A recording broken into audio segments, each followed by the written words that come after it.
Praise lord. దేవుని పరిశుద్ధ నామానికి స్తోత్రం కలుగును గాక. మరోసారి మీ అందరికీ మన ప్రభువైన యేసుక్రీస్తు వారి నామములో వందనాలు తెలియపరుస్తున్నాను. చిన్న ప్రార్థన చేసుకుని ఈ ఆరాధన మనం ప్రారంభించుకుందాం. అందరు తలలో ఉంచినట్లయితే చిన్న ప్రార్థన చేసుకుందాం. మహాపరిశుద్ధుడైన మా తండ్రి, ఈ పరిశుద్ధమైన ఘనమైన నామానికి స్తుతులు స్తోత్రాలు చెల్లిస్తున్నాం ప్రభువా. తండ్రి నాయన, ఈ దినం మరొకసారి ఆన్లైన్లో ప్రభువా మిమ్మల్ని ఆరాధించడానికి, మీ వాక్కులు నేర్చుకోవడానికి మీరు ఇస్తున్నటువంటి చక్కని ధన్యతకై మీకు స్తోత్రం చెల్లిస్తున్నాం ప్రభువా. దేవా నాయన, ఈ ఆరాధన అంతటినీ మీ కృపగల హస్తాలకు అప్పగిస్తున్నాం ప్రభువా. మీరే సమస్తము ఆశీర్వాదకరంగా జరిగించి సహాయం చేయండి. పాటల్లో మీరు తోడుగా ఉండండి దేవా. యవనస్తులు మీరు నాయన బలపరచండి. ఆత్మతో సత్యంతో మిమ్మల్ని ఆరాధించుకోవడానికి సహాయం చేయండి దేవా తండ్రి నాయన. అలాగే వాక్య పరిచర్లో కూడా దేవా, ఈ యొక్క సమయంలో మా అందరికీ కావాల్సినటువంటి అమూల్యమైన వాక్య భాగాన్ని అనుగ్రహించండి. ప్రతి ఒక్కరితో కూడా మీరు మాట్లాడి సహాయం చేయండి. ఈ ఆరాధన అంతా కూడా ప్రభు ఎంతో దీవెనకరంగా, కేవలం మీ నామానికి మహిమకరంగా జరిగించి సహాయం చేయమని యేసు నామములో అడిగి ప్రార్థించి వేడుకొంచున్నాము తండ్రి. ఆమేన్, ఆమేన్. మంచిది. నా స్థానిక సంఘ యవనస్తులు పాటలు పాడతారు.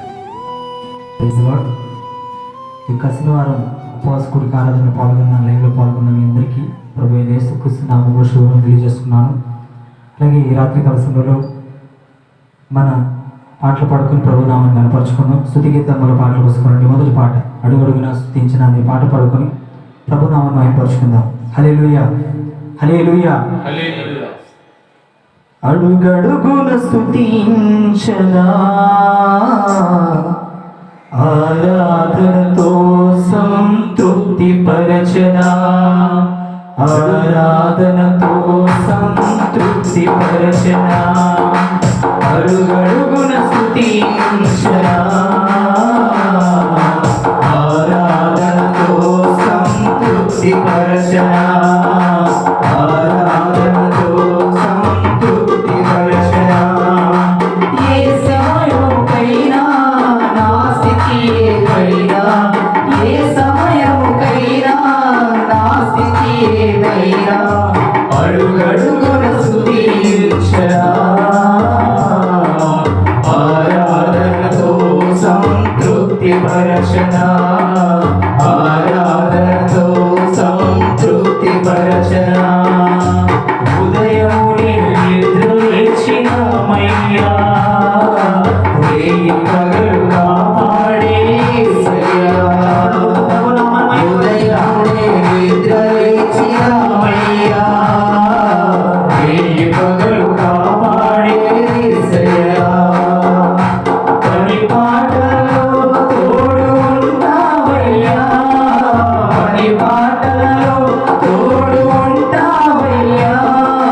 కునుకులేని మరుపురాని కరుణామయుడా, సంతోషంగా కునుకులేని మరుపురాని కరుణామయుడా, అడుగడుగున స్తుతించనా,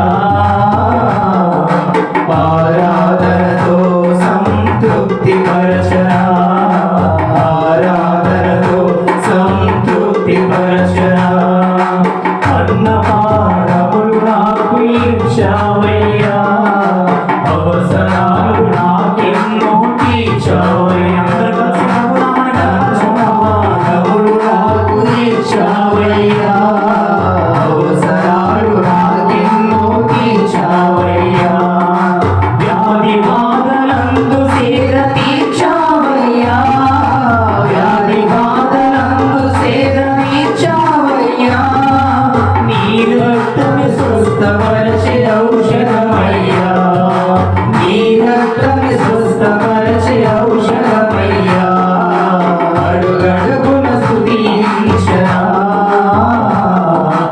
ఆరాధనతో సంతృప్తి పరచనా, ఆరాధనతో సంతృప్తి పరచనా. మాసయోగ్యమైన నీవు ఈశావయ్యా, ఐశ్వర్య సంపదలు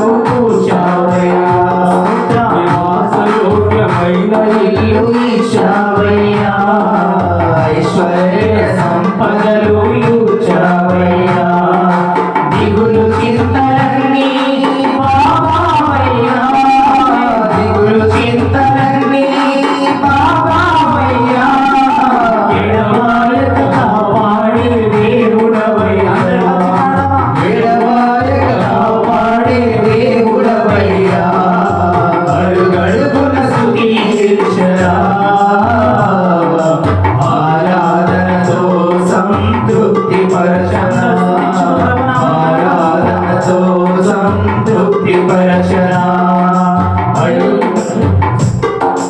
ఏ సమయముకైనా నా స్థితి ఏదైనా ఏ సమయముకైనా నా స్థితి ఏదైనా అడుగడుగున స్తుతించనా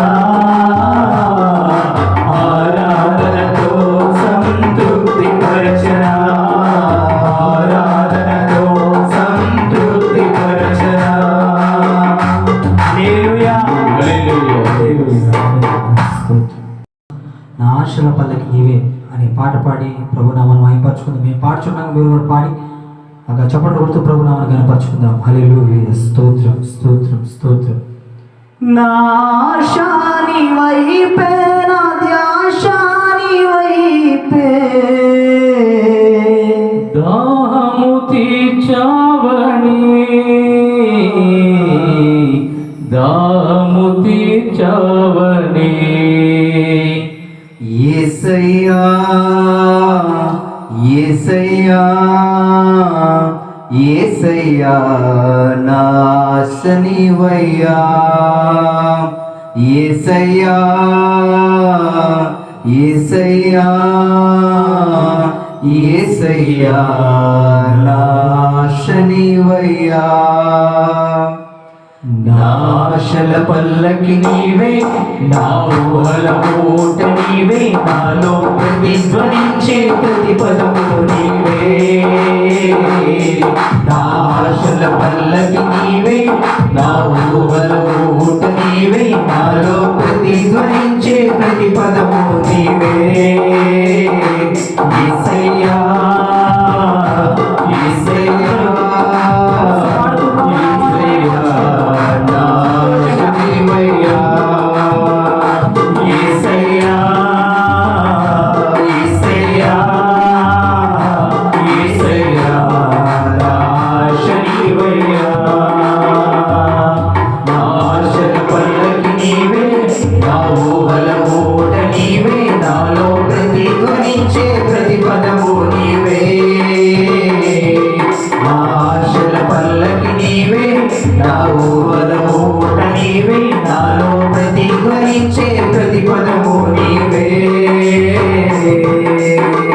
ఎడారిలో నీటి కొరకు ఆశపడు పాఠశాలిలో నీ కొరకు నా ప్రాణం ఆశపడుచున్నది ఎడారిలో నీటి కొరకు ఆశపడు పాఠశాలిలో నీ కొరకు నా ప్రాణం ఆశపడుచున్నది నా ఆశాని వైపే నా ఆశాని వైపే దాహము తీర్చావని నా ఆశాని వైపే నా ధ్యాసాని వైపే దాహము తీర్చావని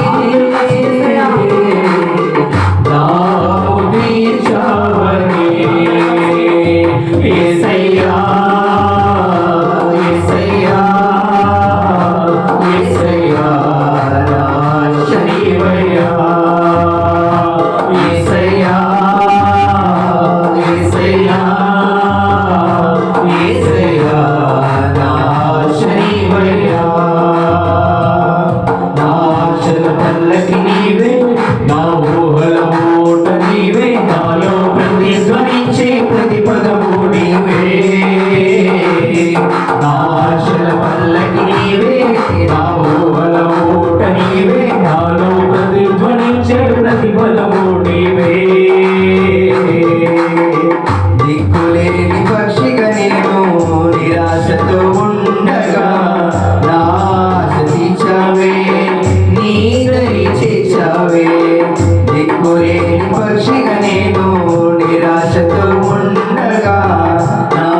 పొందిన దేవుడు అలాగే ఈ ఆరాధనలో మనతో ఉండి తన ఆత్మను మనపై ఉంచేలాగా మీరున్న స్థలాల్లోనే అందరూ రెండు చేతులు ఆకాశంపైకి మోకాళ్ళుని ఆ ప్రభువుని ఆరాధిద్దాం కొద్ది నిమిషాలు. హల్లెలూయా హల్లెలూయా హల్లెలూయా హల్లెలూయా స్తోత్రం స్తోత్రం చెప్దాం కొద్ది నిమిషాలు.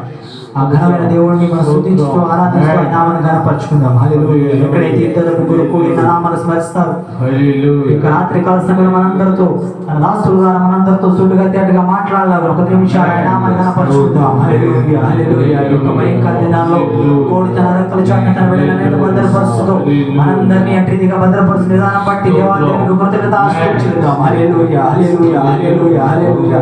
ఇంతవరకు మన బ్రతికి ఉన్నామంటే కేవలం ఆయన కృప మాత్రమే, జీవిస్తున్నామంటే ఆయన కృప మాత్రమే. అంటే గొప్పవారు గనులు అనేక మంది జ్ఞానవంతులు బలవంతులు ఈ కాలగర్భమందు ఈ లోకం నడిచి కాలగర్భం మంది అనేక మంది కలిసి ఉన్నారు. అనేక మంది మనకు పడకలు కుట్టుమెట్లాడుతున్నా సరే ఈ దినాన మనందరం కూడా ఆయన ఆరాధించే కృపణ దేవుడు మనకి ఇచ్చిన విధానం బట్టి రెండు చేతుల ఆకాశంపై దేవాదేవునికి కృతజ్ఞత ఆశీర్వదించుదాం. హల్లెలూయా హల్లెలూయా చెబుదామండి కొద్ది నిమిషాలు. ఆ దేవాదేవునికి కృతజ్ఞత ఆస్తులు చెల్లిస్తూ స్తోత్రాలాపనాదమైన దేవునికి ఆరాధిద్దాం. హల్లెలూయా హల్లెలూయా హల్లెలూయా హల్లెలూయా హల్లెలూయా హల్లెలూయా హల్లెలూయా హల్లెలూయా హల్లెలూయా స్తోత్రం స్తోత్రం హల్లెలూయా హల్లెలూయా హల్లెలూయా హల్లెలూయా హల్లెలూయా స్తోత్రం. తెలియదులే అవి కన్నీరో ఆనంద బాష్పాలో నీ కౌగిలిలో దేవా పరవశముందెదను నీ కౌగిలిలో దేవా పరవశముందెదను. ప్రియులారా, మనందరినీ తల్లిదండ్రులు విడిచిన బంధుమిత్రులు విడిచినా సరే మన దేవుడు ఎన్నడూ విడుని ఎడబాయన వాగ్దానం ఇస్తున్న దేవుడు ఈ యొక్క భయంకర దినాల్లో కూడా మన చేపట్టి ఆయన వెంట మనుండి మనల్ని బలపరుస్తున్న విధానం బట్టి దేవాదేవునికి కృతజ్ఞతాస్తుతులు చెల్లిద్దాం. హల్లెలూయా హల్లెలూయా హల్లెలూయా హల్లెలూయా హల్లెలూయా హల్లెలూయా స్తోత్రం. ప్రియుడా యేసయ్యా నిన్ను చూడాలని, ప్రియుడా యేసయ్యా నిన్ను చూడాలని, నిన్ను చూడాలని, నిన్ను చేరాలని, నిన్ను చూడాలని, నిన్ను చేరాలని నా మనసార నామది కోరేని, నా మనసార నామది కోరేని. ప్రియుడా యేసయ్యా నిన్ను చూడాలని, ప్రియుడా యేసయ్యా నిన్ను చూడాలని. నీ వాక్యమును ధ్యానించినప్పుడల్లా నా ముందు నిలచితివే. నీ వాక్యమును ధ్యానించినప్పుడల్లా రాత్రి కాల సమయంలో తన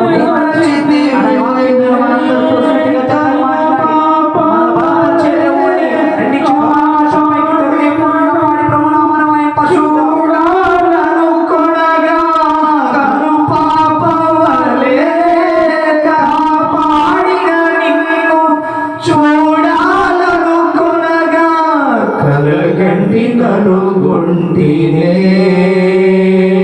నిన్ను కలలో కంటి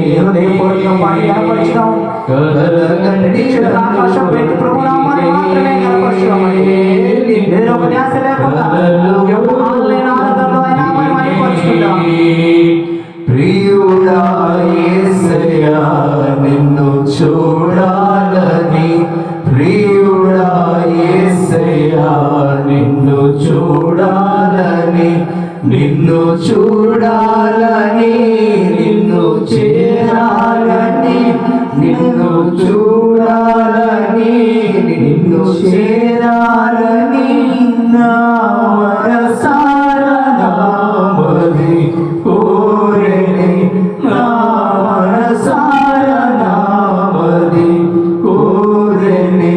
ప్రియుడా యేసయ్యా యేసయ్యా నిన్ను చూడాలని ప్రియుడా యేసయ్యా నిన్ను చూడాలని నా పక్షమున ఇమ్మానుయేలువై నా ముందు నడువగా అవునండి. పక్షమున ఈరోజు మనం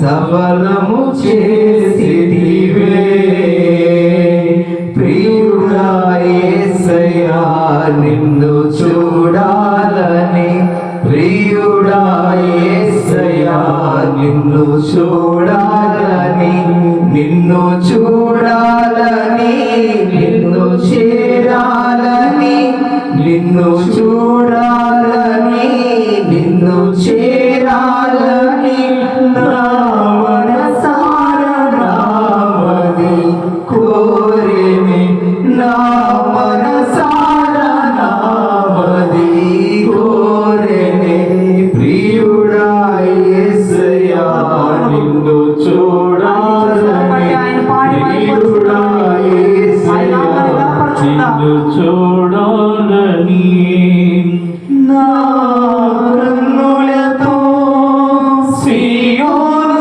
శిఖరాన రోజు నిన్ను చూడగా నా కన్నులతో ఈరోజు సియోను శిఖరాన రోజు నిన్ను చూడగా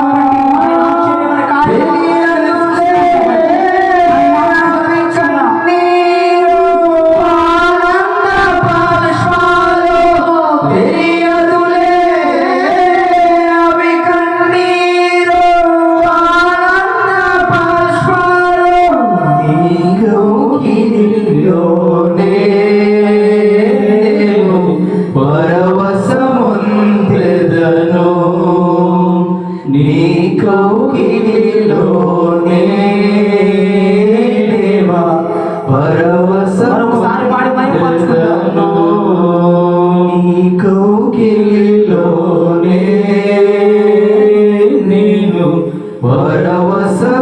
పరవశముందెదను నీ కౌగిలిలోనే నేను పరవశముందెదను రెండు చేతుల ఆకాశంపైకి రెండు చేతుల ఆకాశంపైకి తా ప్రభు నామాన్ని స్తోత్రార్పణ చేస్తూ కనపరుచుదాం. హల్లెలూయా. చప్పట్లు కొడుతూ ప్రభు నామాన్ని మహిమపరచుదాం. ఈ రాత్రి కాల సమయంలో మనందరితో తన దాసుని శిలువ చాటున వరకు వచ్చుకోవాలి. నీతో నాతో సూటిగా తేటగా మాట్లాడదాం. ఈ యొక్క భయంకర దినాల్లో నువ్వు ఏ స్థితిలో ఉన్నావు, ఏ యొక్క ఆందోళనలో ఉన్నావు, ఏ యొక్క భయంకరమైన స్థితిలో ఉన్నావు, ఈ రాత్రి కాల సమయంలో మనందరితో మాట్లాడి మాటల ద్వారా మనం బలపరిచే దేవుణ్ణి, వాక్య చేత మనందరినీ బలపరిచే దేవుణ్ణి స్తుతిద్దాం. హల్లెలూయా, హల్లెలూయా, హల్లెలూయా, హల్లెలూయా, హల్లెలూయా, హల్లెలూయా, హల్లెలూయా. మంచిది పిల్లరా, ఇంతవరకు పాటలు పాడి మనం దేవుని ఆరాధించాం. ఈ సమయంలో మరి దేవుని యొక్క వాక్యాన్ని మనం నేర్చుకుందాం. గత వర్తమానంలో యేసు ప్రభు వారు దేవుడా, ఆయన దేవుడిని ఎక్కడైనా చెప్పాడా అనేటటువంటి ఒక చక్కని అంశాన్ని గురించి మనం నేర్చుకున్నాం. పిల్లలు, అలాగే ఈ రోజున మరి మనం ఆరాధించే దేవుడు ఒక్కరా, ఒకరికంటే ఎక్కువగా ఉన్నారా అనేటటువంటి అంశాన్ని మనము చూడబోతున్నాం. మరి అందరం కూడా జాగ్రత్తగా దేవుని మాటలు విని దేవుని ఆశీర్వాదాలు పొందుకుందాం. పిల్లరా, దేవుడి గురించి పూర్తిగా ఎవ్వరు కూడా ఈ లోకంలో వివరించలేరు. ఎందుకంటే దేవుని మార్గములు అగమ్యములు అని పౌలపుత్రుడు రోమపత్రిక 11 ఆఖరి వచనంలో చెప్తాడు. కాబట్టి భూమి మీద పుట్టిన ఏ మానవుడు కూడా దేవుడి గురించి పూర్తిగా ఆయన తెలుసుకోలేడు. తెలుసుకోవడం కూడా చాలా కష్టం. ఎందుకంటే దేవుడు మనిషికి జ్ఞానానికి లిమిట్ పెట్టాడు, ఒక పరిమితి పెట్టాడు. మనిషిని యొక్క జ్ఞానానికి పరిమితి పెట్టాడు. ఒక బిందె ఉందనుకోండి, ఆ బిందెలో నీళ్లు ఎన్ని పోయగలుగుతాం? ఆ బిందె అంచుల వరకు పోయగలుగుతాం. ఇంకా ఎక్కువ పోస్తే ఆ నీళ్లు ఆ బిందెలో పట్టవు, బయటకు వచ్చేస్తాయి, ఇంకా పోయలేం. అలాగే మనిషికి కూడా దేవుడు జ్ఞానానికి పరిమితి ఇచ్చాడు. ఆ పరిమితి దాటి ఎక్కువగా మనం తెలుసుకోలేం. దేవుడి గురించి పూర్తిగా తెలియాలంటే పరలోకం వెళ్ళాల్సిందే. కాబట్టి ఈ రోజున కొన్ని విషయాలు మరి దేవుని యొక్క వ్యక్తిత్వం గురించి మనం నేర్చుకుందాం. కనుక మరి శ్రద్ధగా మనం ఈ మాటలు విందాం. పిల్లరా, మరి దేవుడు ఒకరికంటే ఎక్కువగా ఉన్నారా అనేదానికి సమాధానం ఏంటి అంటే దేవుడు ఒక్కడే. అయితే ఆయన వ్యక్తిత్వములు మాత్రం ఒకటి కంటే ఎక్కువగా ఉన్నాయి. గాడ్స్ పర్సనాలిటీస్, దేవుని వ్యక్తిత్వములు ఒకటి కంటే ఎక్కువగా బైబిల్లో కనబడతాయి.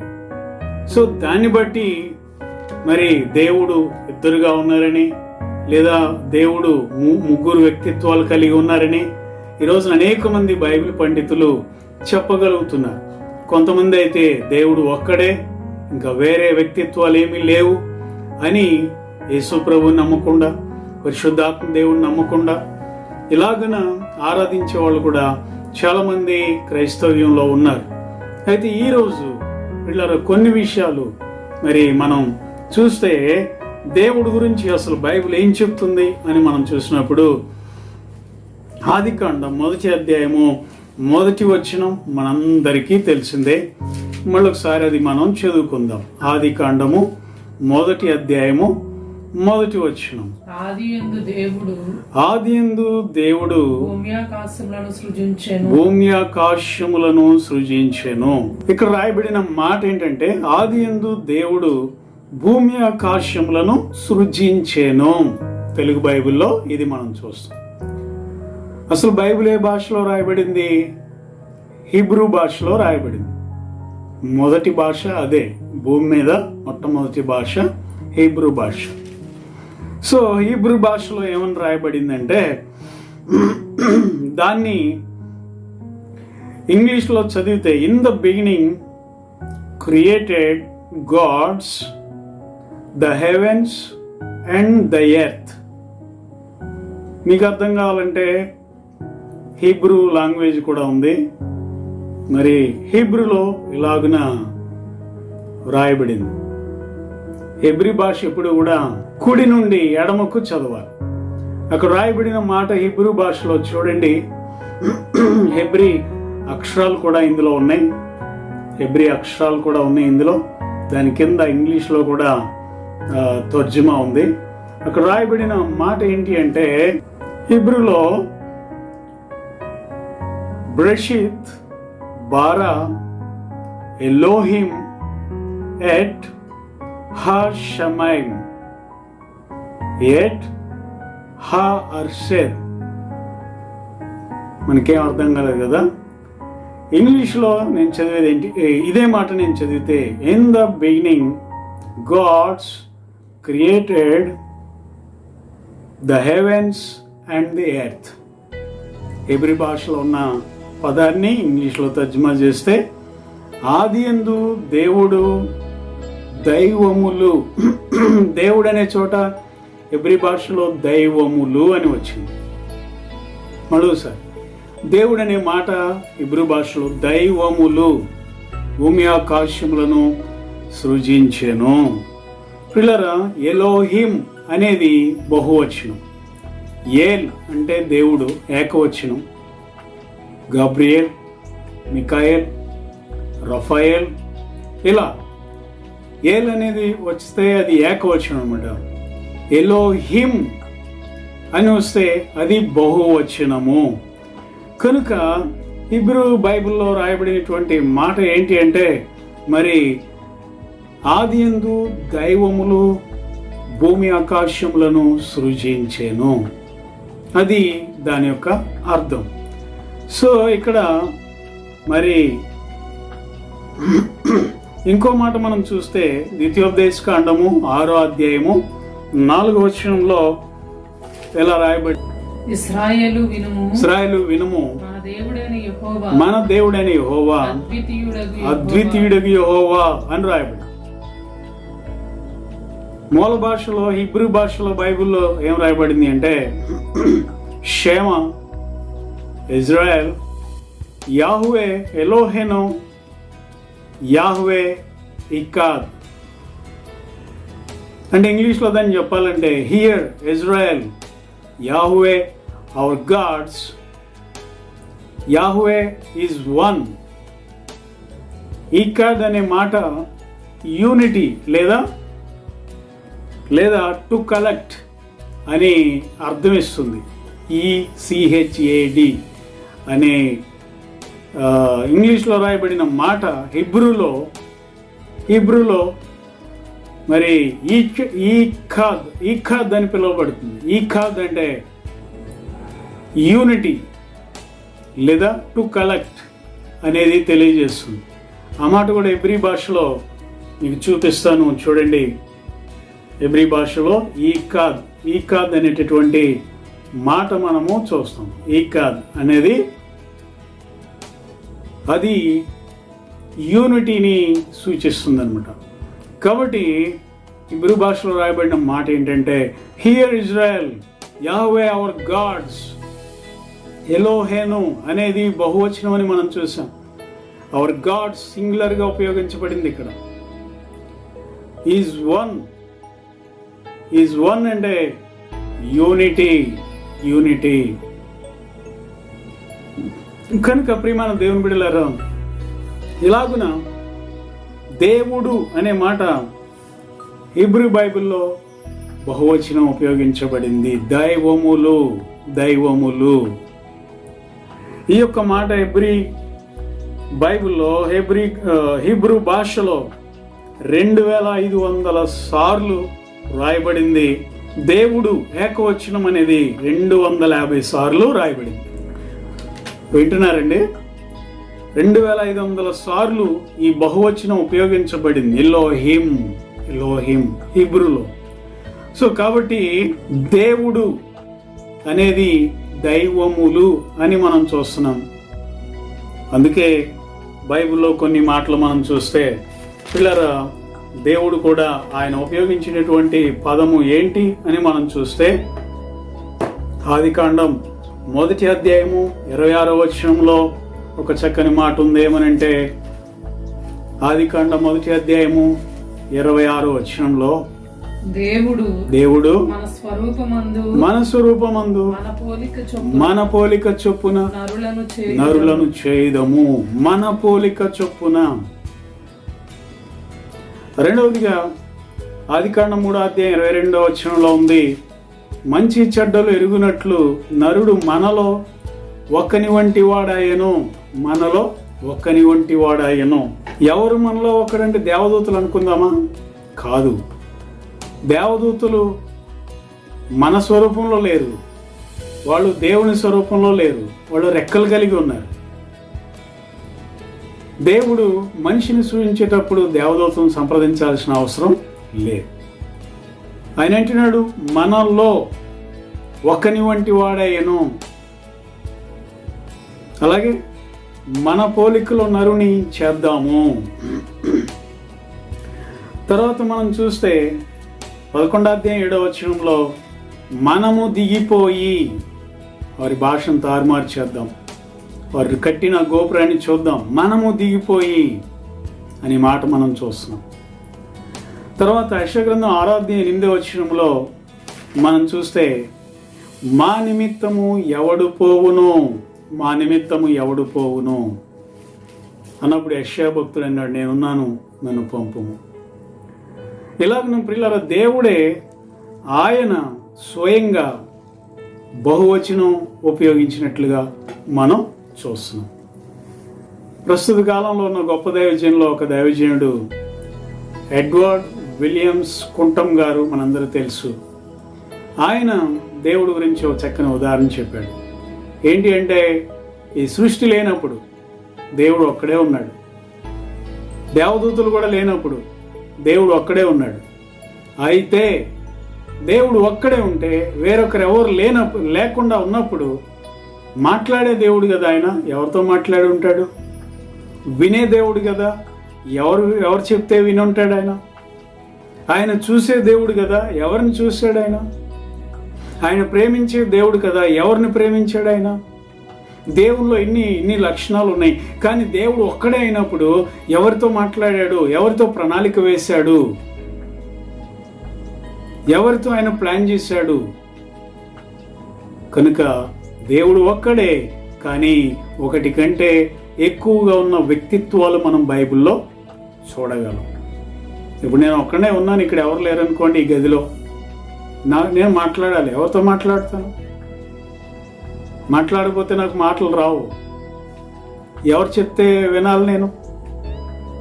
కనుక దేవుడు కూడా ఆదిలో ఒక్కడే, కానీ ఒకటి కంటే ఎక్కువగా వ్యక్తిత్వాలు ఆయన కలిగి ఉన్నట్లుగా మనము చూస్తూ ఉన్నాం. ప్రియులారా, దేవుడు కూడా అదే అంటున్నాడు, మన పోలిక, మనలో ఒక్కని వంటి వాడు, మనము దిగిపోయి చూద్దాం, మా నిమిత్తము ఎవరు పోవును.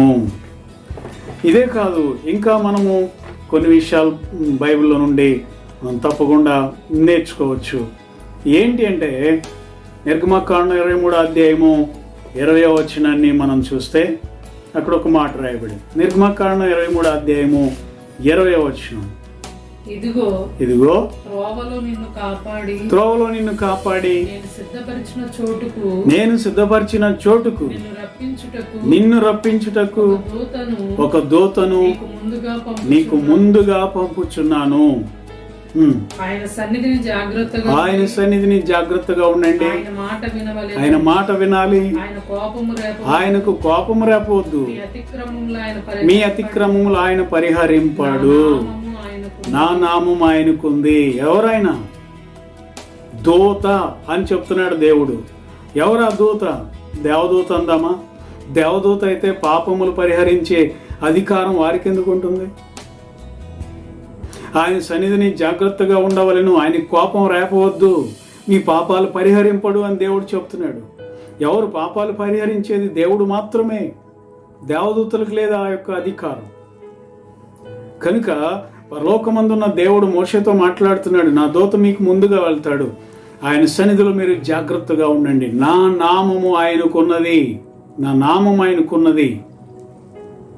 ఈ పాపములు పరిహరింపడు, జాగ్రత్త. కనుక అక్కడ దేవుని యొక్క మరొక వ్యక్తిత్వం మనకు కనబడుతుంది. ఇజ్రాయేలీలు మరి కనాన్ దేశానికి వెళ్ళే యాత్రలో వారిని నడిపించిన ఒక దేవదూత కాకుండా మరి ఒక దేవుని యొక్క మరొక వ్యక్తిత్వం అక్కడ కనబడుతుంది. తర్వాత మనం చూసినప్పుడు ఆదికాండం 19వ అధ్యాయము 24వ వచనంలో మనం చూస్తే, 19వ అధ్యాయం 24వ వచనంలో, అప్పుడు యెహోవా సొదొమ మీదను గొమొర్రా మీదను యెహోవా యొద్ద నుండి గంధకమును అగ్నిని ఆకాశము నుండి కురిపించి ఆ పట్టణములను మైదానమంతటిని ఆ పట్టణములో నివసించిన వారినందరినీ నేల మొలకలను నాశనము చేసెను. అప్పుడు యెహోవా అగ్నిని గంధకమును యెహోవా యొద్ద నుండి కురిపించి, ఇక్కడ ఒక యెహోవా కనబడుతున్నాడు మనకి, పరలోకంలో ఒక యెహోవా కనబడుతున్నాడు. యెహోవా యొద్ద నుండి అగ్ని గంధకములను కురిపించి. అబ్రహాం ఇంటికి వచ్చినప్పుడు 3 వ్యక్తుల రూపంలో దేవుడు వచ్చాడు. సొదొమ దగ్గరికి వెళ్ళేసరికి దేవుడు వెళ్ళిపోయాడని మనం చూస్తున్నాం. 2 దేవదూతలు ఆడికి వచ్చారని మనం చూస్తున్నాం. ఆ ఇద్దరు దేవదూతల గురించి మళ్ళీ బైబిల్ చెప్తుంది. అప్పుడు యెహోవా యొద్ద నుండి అగ్ని గంధకాలు కురిపించి సొదొమ గొమొర్రాలను నాశనం చేసినని మనం చూస్తున్నాం. చూసారా? అంటే ఇక్కడ మరొక వ్యక్తిత్వం మనకు కనబడుతుంది. ఒకరికంటే ఎక్కువ వ్యక్తిత్వాలు మనకు కనబడుతున్నాయి. ఇదే విషయం ఇంకోటి మనం చూస్తే ఇలాంటిదే హోషేయ గ్రంథం 1వ అధ్యాయము 7వ వచనం కూడా ఇలాగ మనకి సెలవిస్తుంది. హోషేయ గ్రంథం 1వ అధ్యాయము 7వ వచనం. అయితే యూదావారి ఎడల జాలిపడి విల్లు ఖడ్గము గుర్రములు రౌతులు అని వాటి చేత కాక తమ దేవుడైన యెహోవా చేతనే వారిని రక్షింతును. ఎవరి మాట పలికేది? సైన్యములకు అధిపతియైన యెహోవా. ఆ పైన ఉంది దేవుడైన యెహోవా. ఏమంటున్నాడు? ఇప్పటి వరకు నేను యోధా వారిని విల్లు, కత్తి, బాణములు, ఆయుధములు, యుద్ధము వీటి ద్వారా రక్షించాను. అయితే ఇక మీదట వాటి ద్వారా కాదు, వారి దేవుడైన యెహోవా చేతనే వాళ్ళని నేను రక్షిస్తాను అని ఆయన అంటున్నాడు. అంటే దేవుని యొక్క మరొక వ్యక్తిత్వం ఇక్కడ కనబడుతుంది. రక్షిస్తాను అంటున్నాడు ఒక ఆయన. ఎవరు? దేవుడు. యెహోవా చేత రక్షిస్తాను అంటున్నాడు. యెహోవా ఎవరు? దేవుడు. ఈ అంచె దినాల్లో యేసు ప్రభువే దేవుడిగా ఈ లోకానికి వచ్చి యూదులను రక్షించడానికి ఆయన అనేక ఉపదేశాలు చేసినట్లుగా మనం చూస్తున్నాం. యూదులు గ్రహించలేకపోయారు. ఇప్పుడు అన్ని జనులు రక్షించబడుతున్నారు ప్రభువైన యేసుక్రీస్తు వారి ద్వారా. తర్వాత మనం చూసినప్పుడు పిల్లల పరిశుద్ధ గ్రంథమైన బైబిల్లో యెషయా గ్రంథం 9వ అధ్యాయము 6వ వచనం మనం చూస్తే అక్కడ బలవంతుడైనటువంటి దేవుడు అనే మాట మనం చూస్తాం. యెషయా గ్రంథం 9వ అధ్యాయము 6వ వచనంలో ఏలయనగా మనకు శిశువు పుట్టెను, మనకు కుమారుడు అనుగ్రహించబడిన, ఆయన భుజం మీద రాజ్యభారముండును, ఆశ్చర్యకరుడు, ఆలోచనకర్త, బలవంతుడైన దేవుడు, నిత్యుడగు తండ్రి, సమాధానకర్తయగు అధిపతి అయిన దేవుడు. బలవంతుడైన దేవుడు. దీని గురించి యెహోవా సాక్షులు అనబడిన వారు ఏమంటారంటే, యేసు ప్రభు బలవంతుడైన దేవుడు కరెక్టే, కానీ యెహోవా దేవుడు సర్వాధికారి అయిన దేవుడు, సర్వశక్తిమంతుడు ఆయన అంటారు. అయితే ప్రియులారా, ఈ బలవంతుడైన దేవుడు అనే మాట యెషయా గ్రంథంలో ఏదైతే ఉందో 9వ అధ్యాయం 6వ వచనంలో, ఇదే మాట పాత నిబంధనలో యెహోవా దేవుడు గురించి కూడా వాడబడింది. ఈ బలవంతుడైన దేవుడు అనే మాట ఎల్ గిబ్బో అనే హిబ్రూ పదము వాడబడింది. ఇదే ఎల్ గిబ్బో అనేది పాత నిబంధనలో ద్వితీయోపదేశకాండం 10వ అధ్యాయం 17వ వచనంలో, కీర్తనలు 24:8లో, ఇర్మియా గ్రంథం 32వ అధ్యాయం 19వ వచనంలో, యెషయా గ్రంథం 10వ అధ్యాయం 21వ వచనాల్లో కూడా మనం చూస్తాం. ఎల్ గిబ్బో అనే మాట, బలవంతుడైన దేవుడు అనే మాట హిబ్రూ పదము ఎల్ గిబ్బో అనేది వాడబడింది యెహోవా దేవునికి కూడా. చూద్దామా? ద్వితీయోపదేశకాండం 10వ అధ్యాయం 17వ వచనం. ఎలయనగా దేవుడైన యెహోవా పరమదేవుడును పరమ ప్రభువునై ఉన్నాడు, ఆయనే మహాదేవుడు, పరాక్రమవంతుడు, బలవంతుడైన దేవుడు అనే మాట ఎల్ గిబ్బో అని వాడబడింది యెషయా గ్రంథం 9వ అధ్యాయం 6వ వచనంలో. ద్వితీయోపదేశకాండం 10వ అధ్యాయం 17వ వచనంలో కూడా ఇదే మాట, పరాక్రమవంతుడు అన్న మాట కూడా ఎల్ గిబ్బో అని హిబ్రూ భాషలో వాడబడింది. అలాగే కీర్తనలు 24:8లో బలశౌర్యములు గల యెహోవా ఎల్ గిబ్బో అనేది వాడబడింది.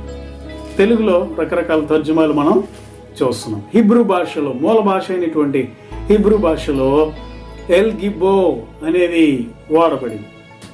24వ కీర్తన 8వ వచనం. మహిమగల ఈ రాజు ఎవడు? మహిమగల ఈ రాజు ఎవడు? బలశౌర్యములు గల యెహోవా. బలశౌర్యములు గల యెహోవా. యుద్ధశూరుడైన యెహోవా. యుద్ధశూరుడైన యెహోవా. యెహోవా. బలశౌర్యములు గల యెహోవా. అలాగే ఇర్మియా గ్రంథం 32వ అధ్యాయం 19వ వచనంలో రాయబడింది. ఇర్మియా గ్రంథం 32వ అధ్యాయము 19వ వచనంలో, ఆలోచన విషయంలో నీవే గొప్పవాడవు. ఆలోచన విషయంలో నీవే గొప్పవాడవు. క్రియలు జరిగించు విషయంలో క్రియలు జరిగించే విషయంలో శక్తి సంపన్నుడవు. శక్తి సంపన్నుడవు. అక్కడ కూడా ఎల్గిబో అనే పదము హీబ్రూ భాష వాడబడింది. సో యెహోవా దేవుని గురించి రాయబడిన శక్తి సంపన్నుడు అని. అలాగే యేసు ప్రభు వారి గురించి యెషయా గ్రంథం 9వ అధ్యాయము 6వ వచనంలో చదివాం. ఆయన కూడా ఎల్గిబో. యేసు ప్రభు వారు కూడా బలవంతుడైనటువంటి దేవుడు, బలశౌర్యములు గల దేవుడు. యెషయా గ్రంథం 10వ అధ్యాయము 21వ వచనంలో కూడా ఇదే మాట మనం చూస్తాం. యెషయా గ్రంథం 10వ అధ్యాయము 21వ వచనం. శేషము తిరుగును యాకోబు శేషము. శేషము తిరుగును యాకోబు శేషము. బలవంతుడగు దేవుని వైపు తిరుగు. బలవంతుడగు దేవుని వైపు తిరుగును. బలవంతుడగు దేవుని వైపు తిరుగును. బలవంతుడు ఎల్గిబ్బో.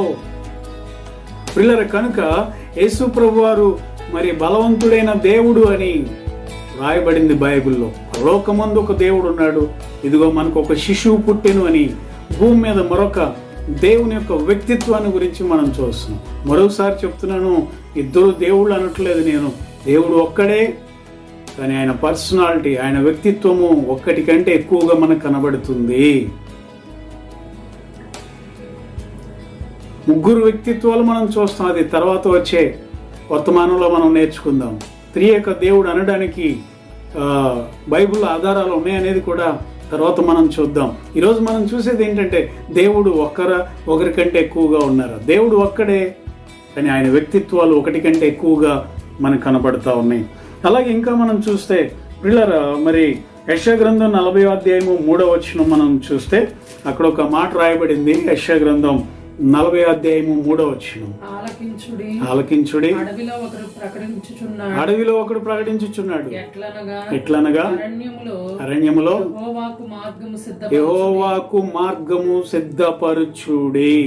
ఇదే మాట బాప్తిస్మం ఇచ్చే యోహాను అంటున్నాడు. 1వ అధ్యాయము యోహాను సువార్త 1వ అధ్యాయం 23వ వచనంలో, యోహాను నువ్వెవరివయ్యా అంటే అందుకతడు ప్రవక్త అయిన యెషయా చెప్పినట్లు నేను ప్రభువు త్రోవ సరళము చేయుడి అని అరణ్యములో ఎలుగెత్తి చెప్పే ఒక శబ్దమును ప్రభు త్రోవ అంటే ఎవరి త్రోవ? యెహోవా త్రోవ.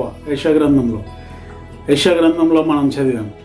సో ఇప్పుడు యోహాను భక్తుడు ఎవరి త్రోవను సరళం చేస్తున్నాడు? ప్రభు అంటే యెహోవా త్రోవను సరళం చేస్తున్నాడు. మరి పరలోకంలో ఎవరున్నారు? దేవుడు ఉన్నాడు.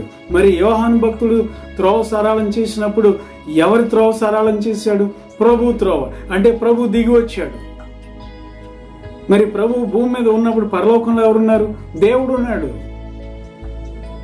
ఉన్నాడు. అర్థం చేసుకోవడానికి ప్రయత్నం చేయండి. యెహోవా దేవుడు ఉన్నాడు.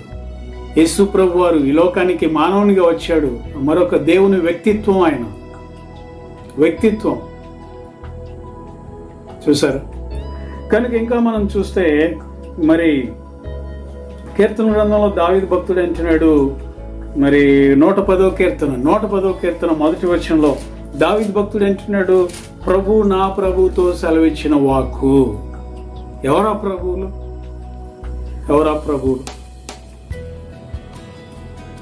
దావీదు అంటున్నాడు, ప్రభువు నా ప్రభుతో. దావీదు ప్రభు ఎవరు? ఇంకొక ప్రభు ఎవరు? ప్రేమ దేవుని బిడ్డలారా, అక్కడ కూడా రెండు వ్యక్తిత్వాలు మనకు కనబడుతున్నాయి.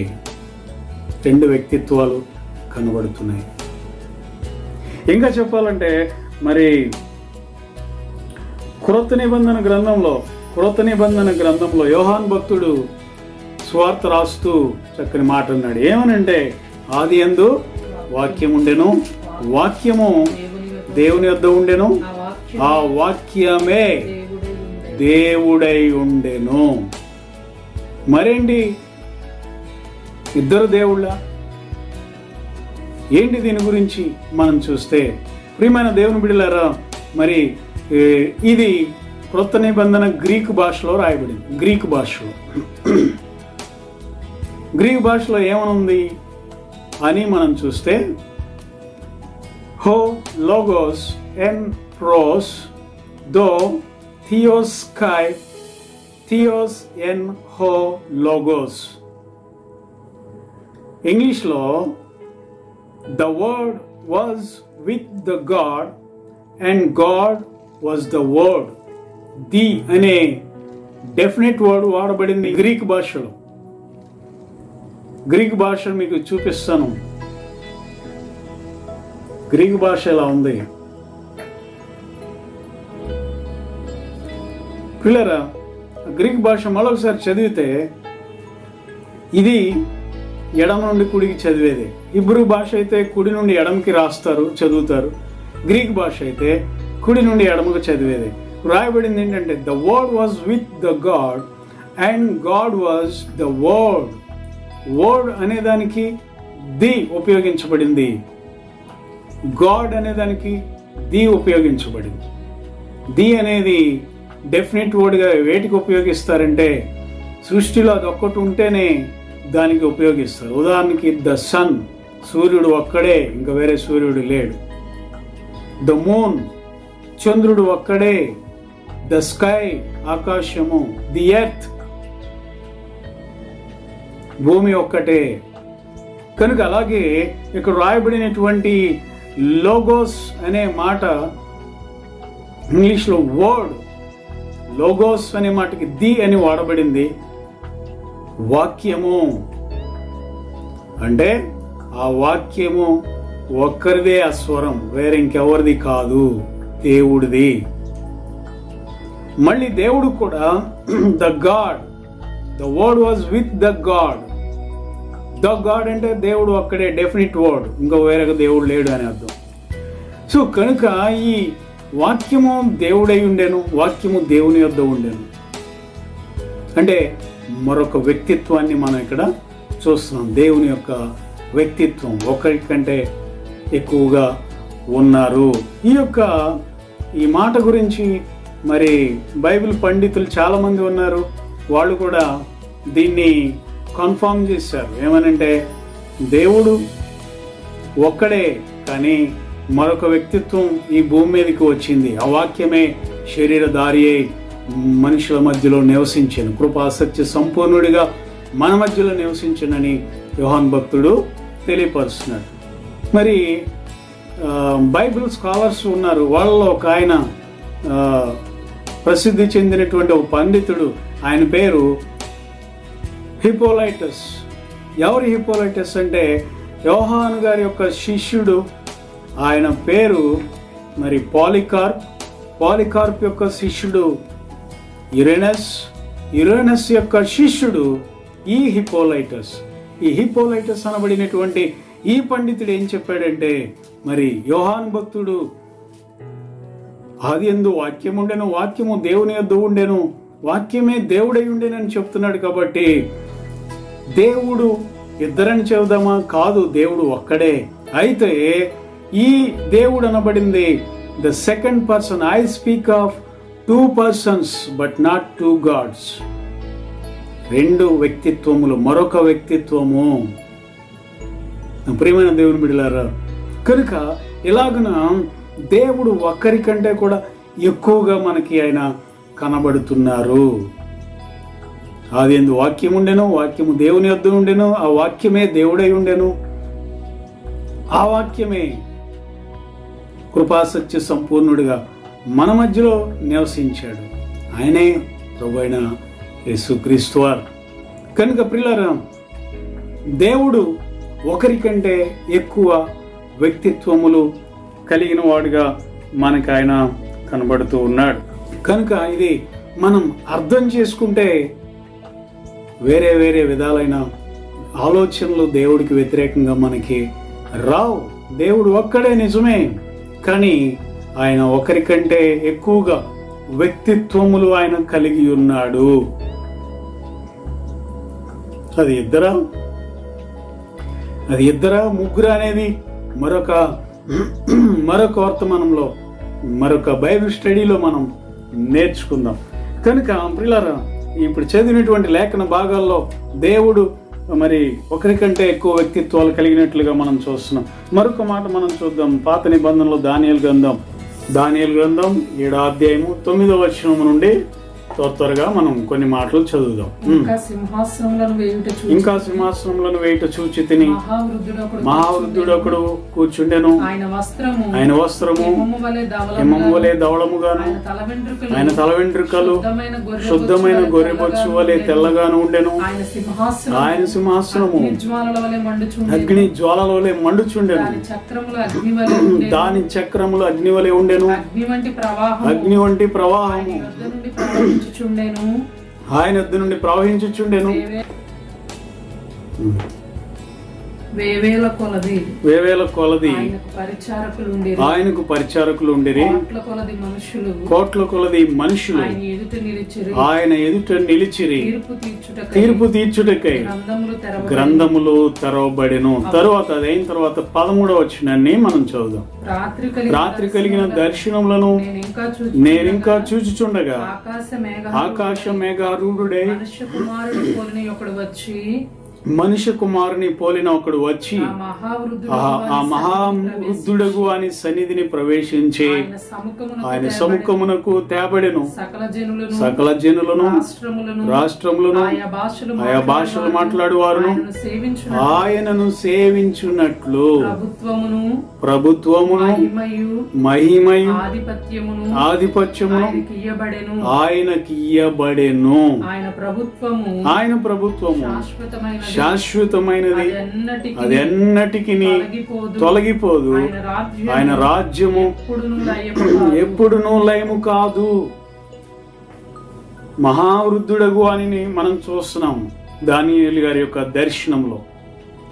అదైన తర్వాత మనుష్య కుమారుని పోలిన ఒకడు ఆయన యొద్దకు తేబడెను. ఆయనకి అధికారం ఇవ్వబడింది, ప్రభుత్వం ఇవ్వబడింది. ఎప్పటి వరకు ప్రభుత్వం అంటే యుగాయుగములు. ఆయన ప్రభుత్వానికి అంతము లేదు. ఎవరిచ్చారు? ఆ మహావృద్ధుడగు దేవుడే ఆయనకి ఇచ్చాడు. సకల ప్రజలు ఆయనను సేవించేలాగా. పిల్లరా, ఆయన రాజ్యము అంతము లేనిదిగా ఉండాలని ఆయనకి అప్పగించాడు దేవుడు. అందుకే యేసు ప్రభువు వారు అనేక సార్లు ఈ భూమి మీద సంచరించినప్పుడు మనిషి కుమారుడు మేఘారూఢుడై వచ్చుట మీరు చూచెదరు అని ఇలా వాడినట్లుగా మనం చూస్తున్నాం. మనిషి కుమారుడు అనే మాట అనేక సార్లు ప్రభువారు వాడారు. కనుక ప్రియమైన దేవుని బిడ్డలారా, మరి దేవుడు ఉన్నాడు, యెహోవా దేవుడు ఉన్నాడు. అదే సమయంలో మరొక వ్యక్తిత్వం కనబడుతుంది. దేవుని స్వరూపం మనకు కనబడుతుంది. దేవుని యొక్క మరొక స్వరూపం మనకు కనబడుతుంది. కనుక వీటన్నిటిని బట్టి మనం గ్రహించాల్సింది ఏంటి అంటే, మూర్ఖంగా మనం వాదించకూడదు. కానీ పిల్లరా, దేవుడు ఒక్కడే, కానీ ఒకరికంటే ఎక్కువగా ఆయన వ్యక్తిత్వాలు, ఆయన స్వభావాలు మనకి కనబడుతున్నట్లుగా మనం చూస్తూ ఉన్నాం. మరొకసారి చెప్తున్నాను, చివరిగా దేవునిని అర్థం చేసుకొనుట ఏ మనిషి వల్ల కూడా కాదు. ఒక ఉదాహరణ చెప్పాలి అంటే, ఒక చీమ మనిషిని అర్థం చేసుకోలేదు. ఒక చిన్న చీమ మనిషిని అర్థం చేసుకోవడం చాలా కష్టం. అది మనిషి మీద ప్రాకినప్పుడు మనిషి అంటే చెయ్యే కదా, మనిషి అంటే ఏలే కదా, లేకపోతే మనిషి అంటే జుట్టే కదా, లేకపోతే మనిషి అంటే మరి 2 కాళ్ళు అటు ఇటు నడుస్తూ ఉంటుంది, అదే కదా అని అనుకోవచ్చు చీమ. కానీ దానికి తెలియనివి చాలా ఉన్నాయి మనిషిలో. మనిషిని అర్థం చేసుకోలేదు. అలాగే మానవుడు కూడా దేవుని అర్థం చేసుకోవడం చాలా కష్టం. అయితే మనకున్న కొన్ని ఆధారాలను బట్టి, బైబిల్లో రాయబడిన విషయాలను బట్టి పిల్లరా, దేవుడు ఒక్కడే. ఆయన స్వభావములు ఒకటి, ఆయన వ్యక్తిత్వములు ఒకటి కంటే ఎక్కువగా మనము చూడగలుగుతూ ఉన్నాం. ఈ దేవుడైన యెహోవాను నేను తప్ప వేరొక దేవుడు లేడు అని చెప్పాడు ఆయన చాలాసార్లు. కానీ ఆ మాట ఈజ్ ఎ కాంపౌండ్ వర్డ్. అది ఒక ఏమనాలి, యూనిటీగా ఉన్నటువంటి పదముగా మనం చూస్తూ ఉన్నాం. వేరొక దేవుడు లేడు అని ఎందుకు చెప్పాడంటే, ప్రియులారా, ఇతర దేవతల గురించి, ఇతర దేవుళ్ళ గురించి ప్రస్తావిస్తూ దేవుడు ఆ మాట చెప్పాడు. దేవుళ్ళు అనబడిన వాళ్ళు ఈ లోకంలో ఉన్నారు, కొంతమంది దేవతలు అనబడినవి ఉన్నాయి, కానీ అవి దేవుళ్ళు కాదు, అవి నిజంగా దేవతలు కావు. ఈ దేవుడని ఒక్కడే, దేవుడు ఒక్కడే అని ఆయన పదే సార్లు చెప్పాడు. ప్రియమైన దేవుని బిడ్డలారా, అయితే మన దేవుడు ఒకరికంటే ఎక్కువ వ్యక్తిత్వం కలిగిన దేవుడుగా ఉన్నాడని మనం గ్రహించుదాం. వాదాలకి వితర్కాలకి పోకుండా దేవుని వాక్యం చెబుతున్న దానిని మనం అనుసరించుదాం. మరి ఆ విధంగా దేవుని వాక్యాన్ని అనుసరించి దైవ దీవెనలకు పాత్రులమవుదాం. ప్రభు చిత్తమైతే ఈసారి వర్తమానంలో దేవుడు త్రిత్వమై ఉన్నాడు అనడానికి బైబిల్లో ఉన్న ఆధారాలు కొన్ని మనం చూద్దాం. దేవుడు త్రిత్వమై ఉన్నాడు అనడానికి బైబిల్లో ఉన్న కొన్ని ఆధారాలు మనం నేర్చుకుందాం. కనుక పిల్లరా, సత్యాన్ని గ్రహించుదాం. దేవుని వాక్యం ఏదైతే చెప్తుందో దానినే మనం అనుసరించుదాం. ఎందుకంటే బైబిల్ చెప్తుంది, దేవుని వాక్యంలో దేనికి కూడా, గ్రంథంలో రాయబడిన వాటిలో దేనికి ఏది మనం కలపకూడదు, ఏది మనం తీసేయకూడదని బైబిల్ సెలవిస్తుంది. కనుక ఆ విధంగా దేవుని వాక్యంలో రాయబడి ఉన్న దాన్ని మనం గ్రహించి దాని ప్రకారంగా మనం దేవుని ఆరాధిద్దాం, దేవుని దీవెనలకు పాత్రలమవుదాం. దేవుడు మనల్ని ఆశీర్వదించును గాక. చిన్న ప్రార్థన చేసుకుందాం. ప్రేమమైన మా తండ్రి, మీకు స్తోత్రం చెల్లిస్తున్నాం ప్రభువా. ఇంతవరకు కూడా నేను దైవత్వమును గురించిన కొన్ని విషయాలు మేము నేర్చుకోవడానికి మీరు చూపిన మహాకృపకై వందనాలు చెల్లిస్తున్నాం ప్రభువా. ఏ మానవుడు నీ యొక్క దైవత్వమును గురించినటువంటి నాయన ఆలోచనలు వివరించలేడు దేవా. నీ ప్రభావము, నీ గొప్పతనాన్ని ఎవరు వివరించలేరు. కానీ కొన్ని విషయాలు మీ గ్రంథంలో రాయబడిన మేము నేర్చుకోవడానికి మీరు కృప చూపినందుకు స్తోత్రం చెల్లిస్తున్నాం దేవా.